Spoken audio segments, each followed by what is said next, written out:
Vox since the very beginning has always been about making Jesus beautiful to the outside world. And one of the ways that we do that is through service. And we've had a lot of discussions early on about how we can tangibly serve the world and not stand in judgment of it, right, as one of our core values. And so our speaker today, I've had the pleasure of working side by side with over the last 4 years at different times. And his organization just does a wonderful job of doing just that, of putting our actions behind our words. And so we're so proud to have from Fullerton United today, Mr. Jay Williams. Please give it up.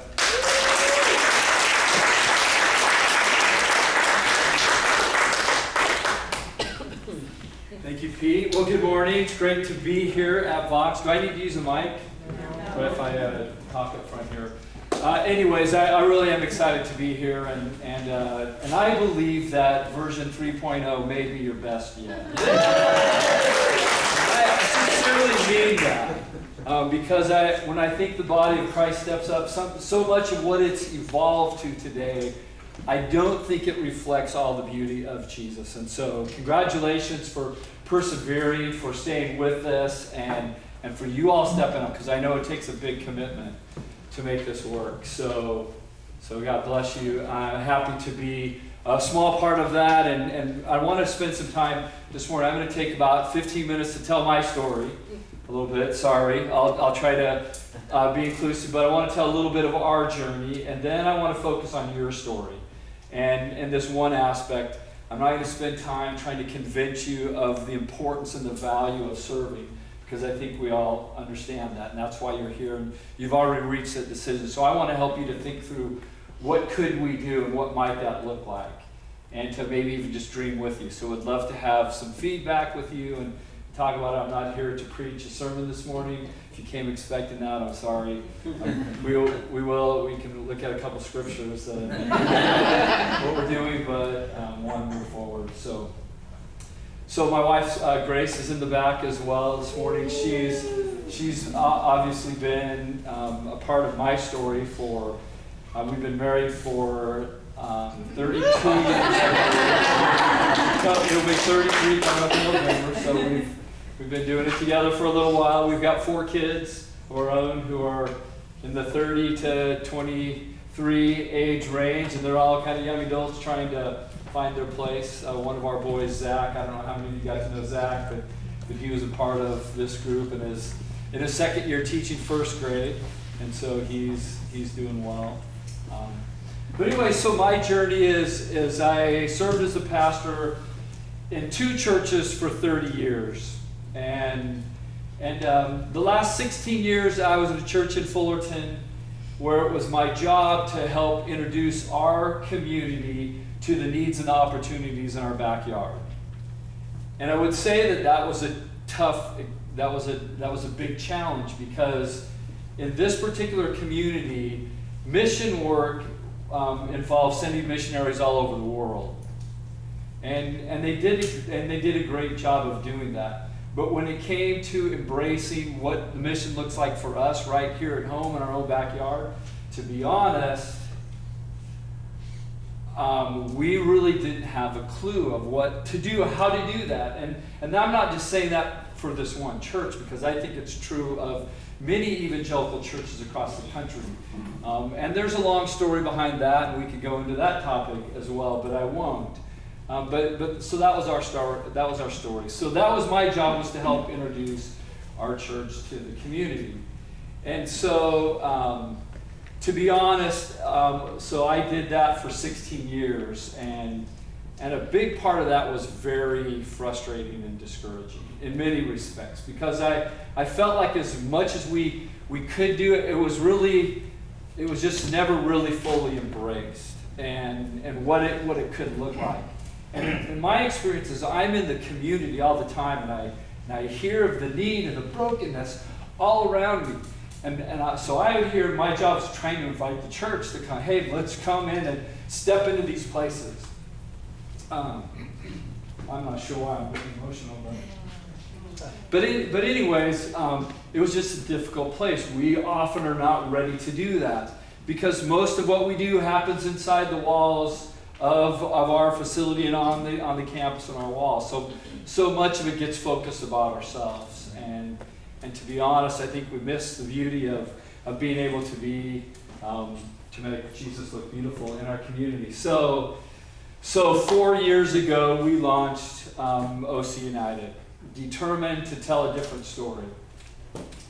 And there was this guy, maybe you guys have heard of him. His name was Mike Erie. So he came along at a place in my journey. Maybe this one I'm emotional. So he really empowered me to step into my dreams. And he took it to the leadership of the church and got this thing approved, because it never would have happened without that, to be honest. And so I'm extremely grateful for the opportunity that I've had to do that. And I had a lot of more expectations for him, and like you, he's gone. And it's like, now what? And so we also had to figure out, what is this going to look like? I was counting on him to be my fundraiser.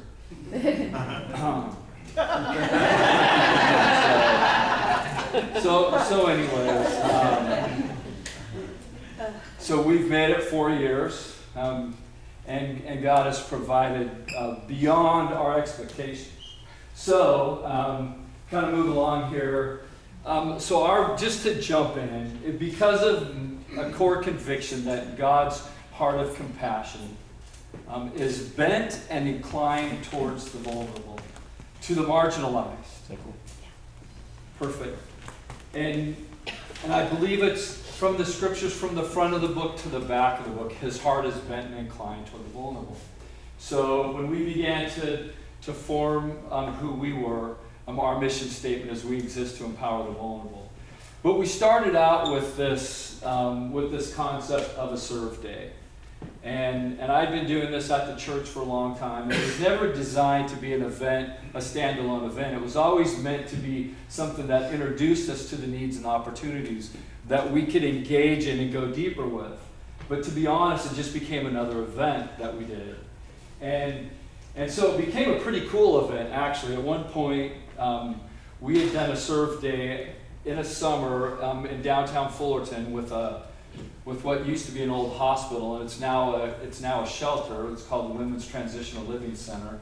And it was specifically worked with women coming out of domestic violence. So we actually painted the outside of this facility. But we did it in partnership with 2 other churches and our local police department. And after that event, I determined that I was never going to do another one of these alone with one church trying to do good deeds for the community. And so we launched what became known as Love Fullerton. And then because of the partnership with our former chief of police, Dan Hughes, it quickly began to spread to multiple other cities. So today, in Southern California, there's 15 cities that are actually embracing this model as well. And so now, every once a year, we gather together, we invite everybody, all the sectors, to come together for a day where we would come together for the good of our city and love our city and make a difference in every place we can. And so a number of you have been a part of that and maybe participated. And I've loved working with Pete and Sunny Hills High School. To me, great leadership. He grabs all these football players, gives some of his own leaders responsibilities to lead, and then we put him together in some of the horrible places throughout our city. We've sent him, and Scott, raise your hand, Scott. So one project, I sent this group, there was a hoarder in our city, and it was just a really sad story, but we were excited and optimistic that we could make a difference. And so we had 2 humongous dumpsters parked out in front of her lawn with I don't know, 40 football players ready to dive into this thing. And they probably could have used the entire team just to remove stuff from the backyard, just to give you an idea of how bad it was. And the goal was for her to not be there, because she has some serious mental illness that keeps her stuck. And if you can imagine, if you live next door to this place, you would quickly be wanting to put your place up for sale, and then you would find it difficult to sell it, and all the other. So anyways, we got, I think, one of those dumpsters filled, and then the other one, we had to just, pretty soon she got out, and she started getting in the mix, and it was like we had to just shut it all down. And so anyways, but I'm sure there were some important lessons learned. So this is how OC United started. We started with the surf day, and then, sorry it's so dark here, it's hard to see some of these, but what I loved most, and as great as this one day is, it's just a day.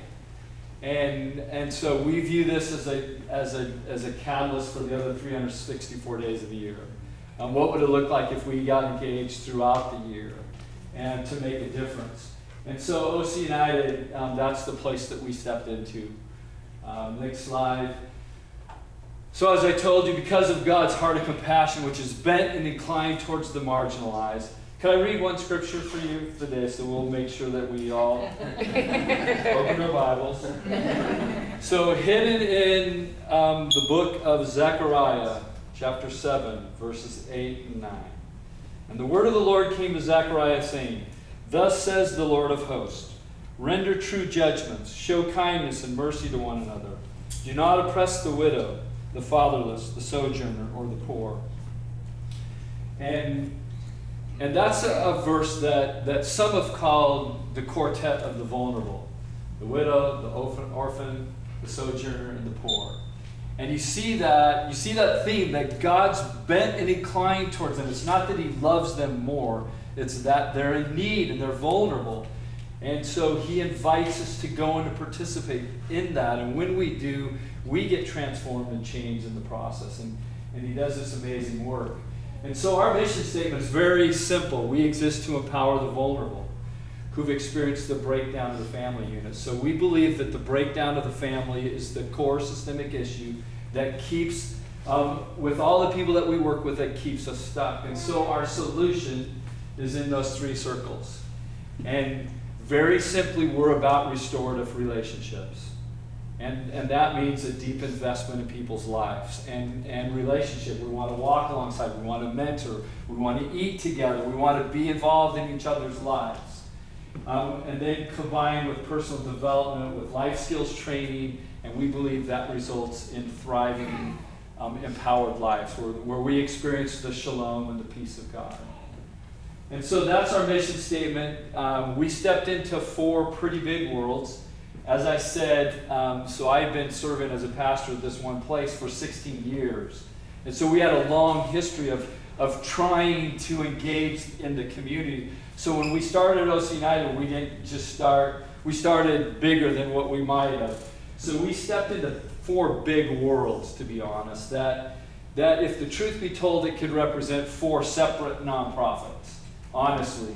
But what we've done is we've identified gaps of service in each one of these big areas that we've been able to step in and make a difference. And so it makes us for a 4-year organization, it makes us pretty broad. So the 4 areas are, next slide. So we stepped into the world of foster care, homelessness, under-resourced neighborhoods, and domestic abuse. So you see what I mean? So therefore, I could take a long time and now just to walk through the stories behind each one of these. But this is kind of the world that we live in. And as I said, they're all pretty big issues. So we don't presume to say we are covering the full breadth of what's involved in each one of these. But we are able to step in and make it and contribute something that's important, that without it would be different. If I could, I could spend a long time in each one of these stories, but I won't. But I'll just give you a little brief picture of what we're doing in each one of these. So the foster care initiative. So at our church, we used to do a camp that was working with foster kids, ages 7 to 11. And this camp is now about ready to enter its 20th year for this particular church. And that's pretty amazing, but it's still an event. But let me tell you, it's an event that changes the world for some of these kids. And for those of us who go. Here I go again. So, I'm a softie, sorry. One year, our daughter, our second born, went to this camp. Came home, and as we were sitting around as a family, she began to tell the stories of what it did to her heart.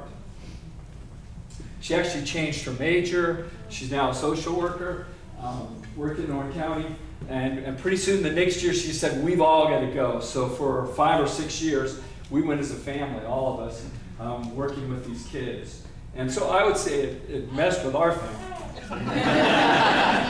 in a beautiful way. Then we started mentoring kids. And then it turned into a teen camp. And now it's a mentoring program even for these teens that it's once a month. But the world that we wanted to step in that we weren't able to was the whole world of what happens to aged out foster youth. What happens when they turn 18 and they age out of the system, when these kids, and to be honest, we've been living this world in this camp for a long time, so now we know some of these kids who are turning 18 and what's their next step. And so we dreamed of what would it look like for us to get into the housing for emancipated youth and wraparound services. What if we could come around them? And we knew we wanted to do it. We had no idea how it would happen. And today we have a girls' home and a guys' home. So we have 12 girls, and I think 3 of them are single moms, and we have 6 guys. And in each one of those homes, we have a family. We have 2 guys that live as just kind of our eyes. They don't really have they're on-site coordinators and just participate in the community as mentors. But what an amazing journey it's been as we go deep with these kids. And to be honest, some of these kids are some of the most amazing kids I've ever met. Their resilience would just overwhelm all of us. And we're working with the cream of the crop because most of these kids are going to college. And in this world of emancipated youth, a very small percent ever make it to college. And so we happen to be working with some of the cream of the crop, and we get to invest a few years in their life and then launch them into hopefully their own ongoing into careers and their own hopefully self-sufficiency to a certain extent. So that's been amazing. We also are in the world of respite care, and some of you may know of the work that we do there. One of our gals, Renee, who is an experienced foster adoptive mom herself in some very challenging situations, and she's having doors open up all over the county as she brings trauma training and care into the schools, into working with social workers, and kind of wherever we get the door. So our dream is to come alongside those who are already in this and try to help them with resources and training to help them to thrive in their role. And I know that's true for many of you. I love that you all are going to invade the Penton's home and shower love on them and be a part of that journey with them as best you can. The homelessness issue, I don't know if you realized it, but it's a big deal in Orange County, believe it or not. I mean, one of the wealthiest counties in the country, and here, look at what it's doing to our county. It's stirring up almost every one of our cities, at least in North Orange County. If you were to go to the cities and go to the city managers and the mayors and find out what is the biggest, most challenging problem you're encountering today, guess what it would be? Homelessness. And we watched what happened on the 57 freeway, and then we saw what they did with that, and now we're all still in the biggest mess as we were then, and we still don't know what to do. And in many ways, the city is is inviting and wanting the church to step up and to be a part of the solution. But the church is over there thinking, well, we don't know what to do. Isn't that your job? That's why we pay our taxes. Why aren't you taking care of this problem? And so it's just confounded everybody, and we don't know what to do, so we don't do anything, and it just gets worse. And so now there's encampments that spread out all over the place, and it just messes with us all. So So anyways, we're trying to play a small role in that. We're running an organization that's called Jobs for Life. And Barbara Ballou over here, so part of my story and our story a long time ago, 20-some years ago, is we were part of this group that used to be called Jobs Partnership, but it's now called Jobs for Life. And its mission is to come alongside those who are unemployed or underemployed and to help them find sustainable employment. So we're actually running this program in the shelter, Bridges at Kramer Place, which is right on the 91 in Kramer. If you drive on the freeway, you drive right past it.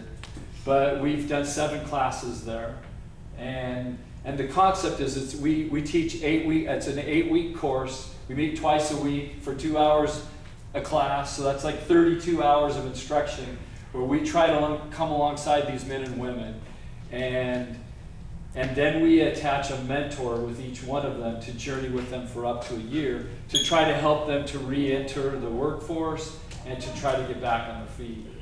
And I would have to say it's tough work, but it's been very rewarding work. We've had some great stories, and again, I could tell you some really fun stories. I don't know if you realize it, but Placentia is in the process of building a shelter in this area, and Buena Park are building 2 shelters. And other surrounding cities are all contributing to this, numbers-wise, but we've been invited in all these places to come and offer this program. And here's another amazing thing, is we received a government grant.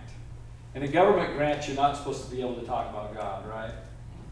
So we get government funding that's helped us to run this program in a county facility, and this program is entirely faith-based. And so we talk about and we help build community there, and we invite them to consider having a relationship with Jesus. And so who would have ever thought that would be possible? And it is, so far. And so that's what we do in our homeless initiative. In our under-resourced neighborhoods, we've identified a neighborhood in the city of Fullerton where we've gone deep. We used to do events there. We used to do Thanksgiving and Easter, and we would go there on an annual basis, and now we're there on a daily, weekly basis. We run we run an after-school program, and we run a community building initiative through St. Joseph's Health.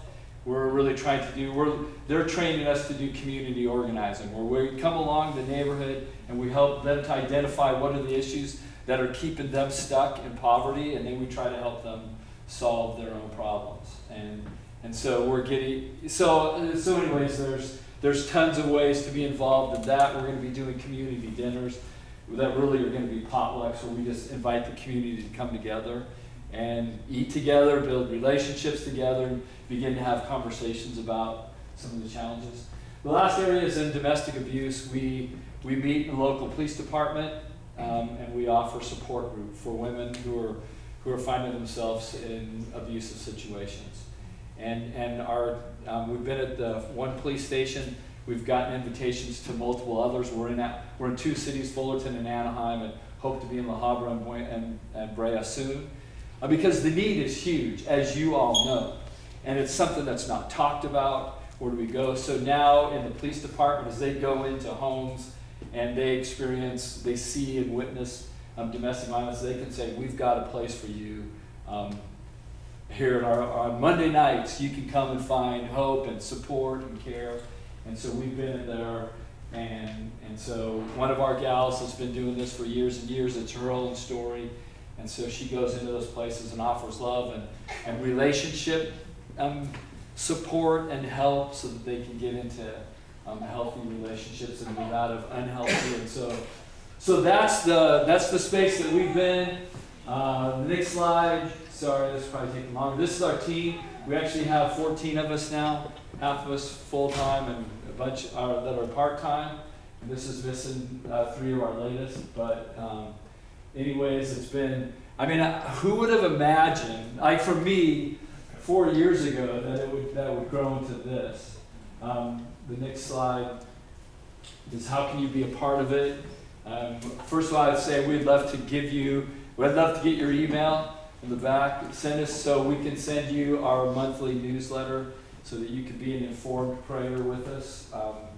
This is God's work, and He's provided in ways that it certainly hasn't been because of me. I can just assure you that. And so we would love to invite you to be part of that. Maybe you would want to participate with us in one of our initiatives. Maybe that captures your heart and you'd like to be a part of that. On our website, there's a pathway for you to get connected with us. And lastly, maybe you would want to become one of our financial partners. I've got a form in the back. We act 60% of our funds comes from people like yourselves who have just been generous with us, and it's made it possible. And so if you'd like to become that, we'd love to have you. So I'll end with this quote, and then if there's any questions, we can do that. Or no, maybe let's skip. I'm going to go to the next part. Any questions quickly about any of that? Perfect. All right. So I want to transition to your story. And basically, through my conversations with several of you on your team, you guys have identified service as something that you want to do together as a community. And you want to build it into part of who you are. And so I would commend you, because we could talk about it all day long, but until you build it in as part of the structure of how you're going to operate, it'll be easy to put aside, because it's not always the easiest thing to do. But some of the challenge is, where do I start? And how do I get in? And I think that's a challenge for all of us. And so this question right here is maybe the best question when you move in. And ask the most powerful question that gets you entry anywhere. And that is, what can we do to help? How can I help? So whatever needs are out there in our communities, those are opportunities for us to step in and make a difference. Plain and simple. And so there's all kinds of next slide. Sorry, keep going. You can just populate that whole.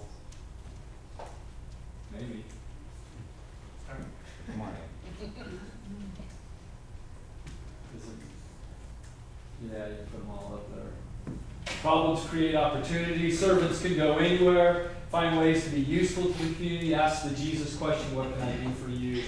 The power of small things.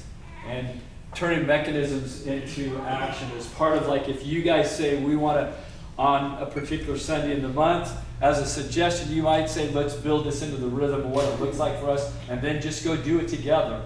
And then I would encourage you to find a place that you can do that consistently. Next slide. Are you able to see this? No. I'm sorry. So at the top, so it's like, where's the need? And then on the side, how do we want to enter into the picture?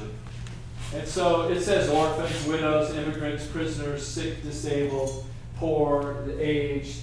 And down the left-hand side, physical, spiritual, social, emotional, educational. So what do you want to, so it's kind of identifying where's your passion.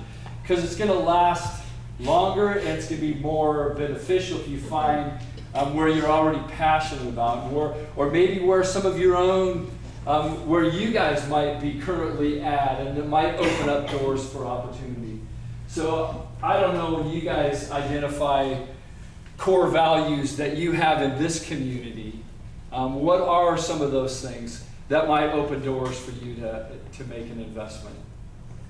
It could be, so that's a question. Anybody want to tell me what are some of the things that you guys, and I heard from our introduction about your core values as a community, but what is that? What would it look like? What would you like to do in the community if you were to go and try to make an impact?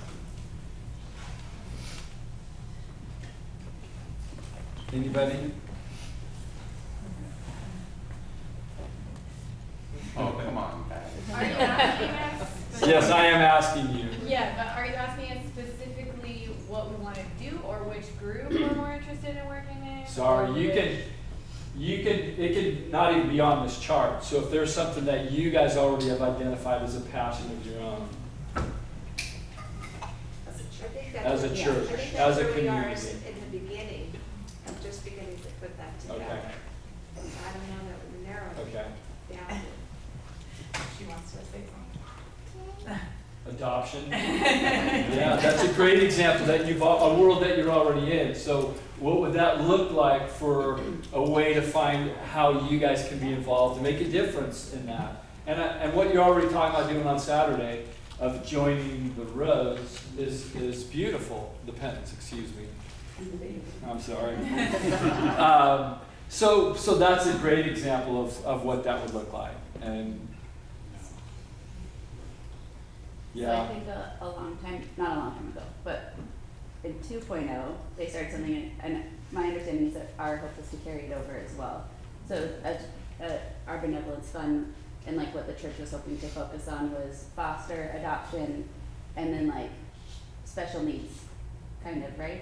I don't know if that at last one was officially a part of it, but I know that foster and adoption was there a yeah. mental Yeah, health? that's- Yeah. Yeah, mental health, foster, adopt, and special needs, or I'm sure there's a more PC way of saying that. No, that's great. So finding what are ways that you can step into, and so if anybody knows somebody in the world that that the ways. So like for us, I mean, so where do you look? You go to the city. What are the needs? The place. If there's a community that you want to go, or maybe one of your members happens to be a high school teacher, or that opens a door. Maybe there's an elementary school in an area that you could come alongside, and what would it look like for us to support them? And kind of step into the whole world. That's what we've done in the low-income community. Really, it's kind of the immigration piece. We've stepped into a low-income community that's got tremendous need, but it's the opportunity for us to step in has been absolutely amazing. Several years ago, I took our church to a motel, and we did a summer mission trip. But I told them in advance, I said, we're not going to stop afterwards. Just so you know, this isn't going to be an 8-day trip. We're going to keep going back. And so we actually just concluded 9 years of ongoing engagement at this particular motel in the city of Anaheim. And so we had, 50, 60 people that were involved weekly and monthly in participating in the community. And it just transforms us in that process. So there's a home in the city of Fullerton that's called City Lights. And it's a home that has 40 to 60-year-old men and women who are dealing with physical disabilities or mental disabilities. And to be honest, if these people were not living in this home, they would be homeless on the streets. And so as an organization, we've been going once a month there, and we just serve lunch. And we kind of just gather in the front lobby. They have a social worker that works in the front, and so we work through her, and we just provide lunch, and then we might play games together. But we've just built friendships with these people. They are so appreciative because they spend, it takes a lot of the income. They all have income they get some money, but it takes the bulk of their money. So they have very little to live on. And so essentially they're still at basic levels. So that's an example of a place that you could say, let's show up and just come and just be the hands and feet of Jesus. Let's love people. You could even do a church service. You could do church there and invite them to join you even as an example. And they could come and you could just begin to love them and get involved. So today we've got a group of students that are going to be going there and helping clean some of the rooms. So they have inspections and they have to keep the rooms clean, and some of them are good at it and some of them are not very good. And so some of them we're just going to go in and help some of them. Not just do it all for them, but come in alongside, and that's a pretty tangible way to get on our hands and knees and scrub and clean and try to help them so they can continue to pass. And so that's an example of a place that even is dealing with mental illness with some of these folks. But if you go in there, you're going to find some extremely loving, kind people that are super open.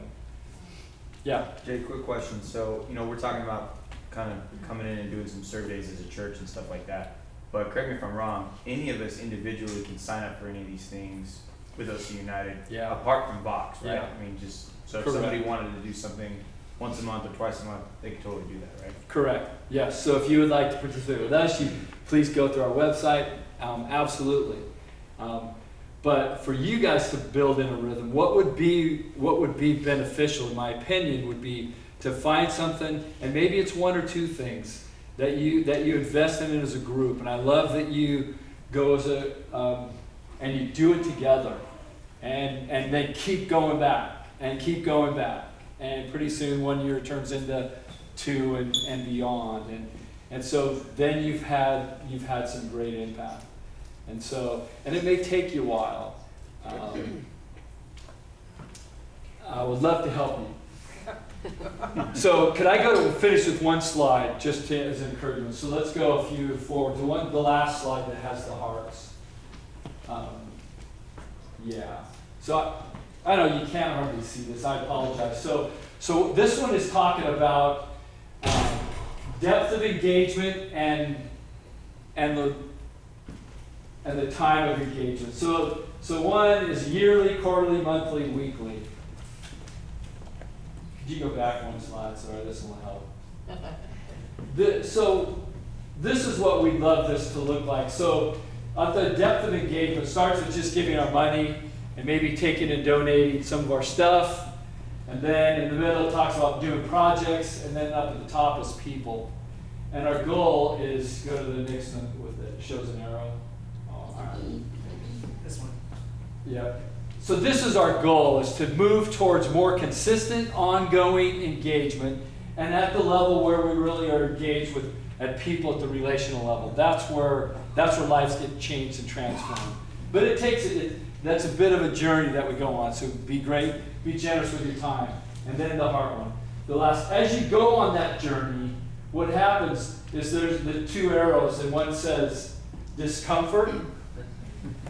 All right, so as you go on that journey, it's harder, because now we're getting involved in people's lives, and that's messy, and that's discouraging maybe, or that's hard, that's heartbreaking. There's still, and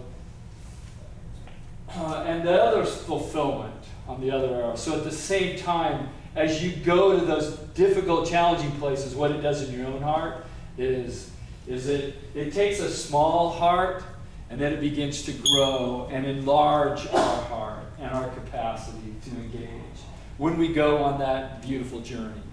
And so I would encourage you and would love to cheer you on to go there together. And I'm sorry if we didn't have any resolution today. But as you guys, I know you guys are thinking like in the end of September that you would like to pick a day, a particular day. Did you already identify one? Or are you just talking about Yeah, the rhythm that we're hoping to set is once. End of the month? Yeah, every quarter we're going to have a 5th Sunday, right? So as a whole church community, we want to make that like an all church serve day. Yeah. But to your point too. So you could take some time, try some different things. And I'll be happy to work with you and help you do some of that and define some of those things. Try some different things, and God willing, you'll find something that becomes the perfect fit for you. So, yeah. I have a question. A while back, I think before they cleared the homeless from the freeway, we went to a larger church in the area and went to their Get to Know You. And the pastor of that class said, we were asked not to have a ministry to the homeless because the police want to track people better.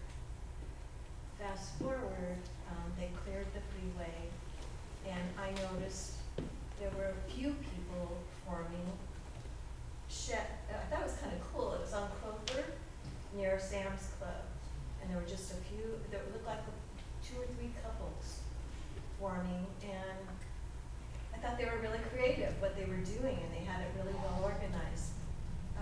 Now it's a mess over there. Yeah. And it's so, I guess my question is, like some of us probably have stopped by and given them soup or something, but are we helping the situation? Should we go with a bigger organization? How do you do that safely and for the community? Yep. So that is the $1 million question: are we helping? And it's not an easy answer, right? Sometimes our helping doesn't help, and so Yeah, I would say in that case right now, you're better to connect with an organization that's gonna help you, that's dealing with that, because it's now it's kind of complicated. So it's court, it's the judge, you know, that's ordering all our cities, and there's a court case that's determining some of what happens, and so it's complicated. But compassion to go and talk to somebody and have a conversation, that's okay. Sometimes that's what it takes to help someone decide, you know what, I need to get some help. I'm willing to get myself in a detox facility or something. So at an individual level, we'll have conversations. But to be honest, sometimes there's churches that have gone and fed these whole communities. And then you have to decide, dang, are we helping them or not? So they don't have to spend their money on food, so now they can spend their money on their addictions. So now we realize, gosh, we've just come and they're like, man, thanks for coming and feeding me. And they just continue to be irresponsible with the income that they do have. So if you go to some organizations, they'll say, please don't come and feed our people. The only way they're ever going to enter into our programs to get help for themselves is if there's enough discomfort and pain, they don't know where their food's going to come. That's going to force them to go in and get help. And so, but at the same time, the ones that do get help and do go seek and get into the detox and get the help, it's because of someone who compassionately came alongside and loved them. So it's kind of like, it's a tough one. All right, well, I got to end because I know you got, I'm sorry. Question? I've seen a lot in the news recently about organizations dealing with food insecurity, not with homelessness, but just in communities that, you know, don't have a grocery store, don't have access to fresh produce and stuff within their communities. Are there any very local community organizations that are working with that here? Because I see, like, I work in Anaheim, and I see there are neighborhoods in Anaheim where that's an issue. Yeah. So there's lots of neighborhoods, and so one of the things we've done. So we were at this motel I told you about. We're now moving to a street that's called Pritchard Street in Fullerton, and we're going to go to this little community. It's right by if you guys know the Fullerton Airport. So the planes come flying right over the top and land right at this runway. So we're going to go to this little community. We're just going to begin to just love this community. We're going to do root beer floats and pizza and play games with the kids and kind of begin to build community. And so that's an example of a place that, you know, I mean, they're not eating well. And so, you know, there's little pockets of places that are involved. So you could pick a neighborhood and say, we want to go and love on this community. And it may be someone that you've got that's already there, that's got a connection, because you want to have a presence inside of this community if you're going to come in there. You're probably not going to find that community in Yorba Linda. No. But as you go into Placentia, right, close by, there's lots of pockets of places where you can engage and make a real difference. Edwin, my comment, if you don't mind. Sure. I'm Laura. We have 2 kids that we adopted from foster. And I think the shift in how to look at it is, like, I love to ask, what do you need? Because we can have an idea of what we think they need. But if you go in there giving them what you think you need, it's usually not. And it's usually super basic. And then it's taking away their voice. And I've even felt that in the foster, where everything is put on you, told to you, and I was stripped of who I was, my voice, everything. So when people ask what I need, it's not pretty. It's like, can you do my dishes? Can you, like, these basic needs, because the emotional stress is so high. And then also, it's great we adopted. It's not pretty. And we pulled them out of a place, which is great, but it came from loss. The attachment trauma, they lost their parents, they've been moved around, or at least my son, many times. And so there's a wash of stress. The behavior gets scary at times. and it's a shifting of how we're parenting, and it's a shifting of I have to pray against the spirit of fear, what he'll be maybe when he hits puberty, because behaviors, some of my friends, the kids have to go to residential home because of the safety issues. But I think that's not loss. I mean, it's loss and grief, but we have to remember it's God's rescue plan and not ours and what we think it should look like. And that's scary, and it's that flipping upside down. So I guess kind of Jay sharing too, going into those places, there's great stories, but there's also where you're like, crap, he's still like going to jail. But then my therapist also said, look for where God's moving.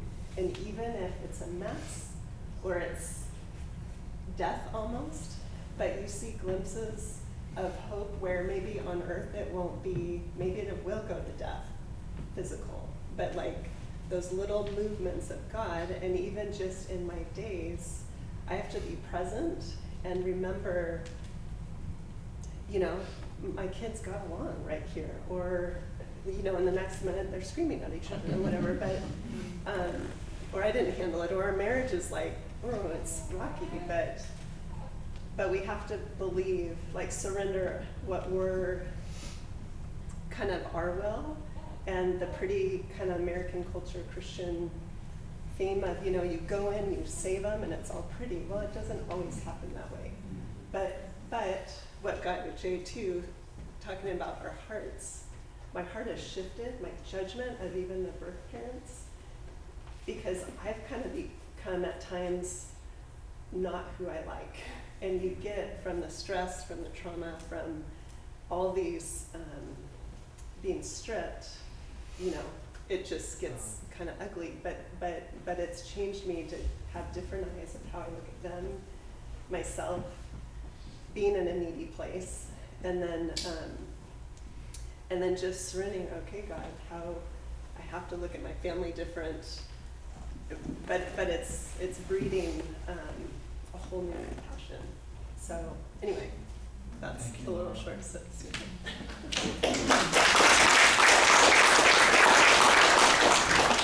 Good. Thank you for the chance to share, and again, I'll be happy to walk with you and to bless you guys as you continue on this great path, 3.0. Excited for you.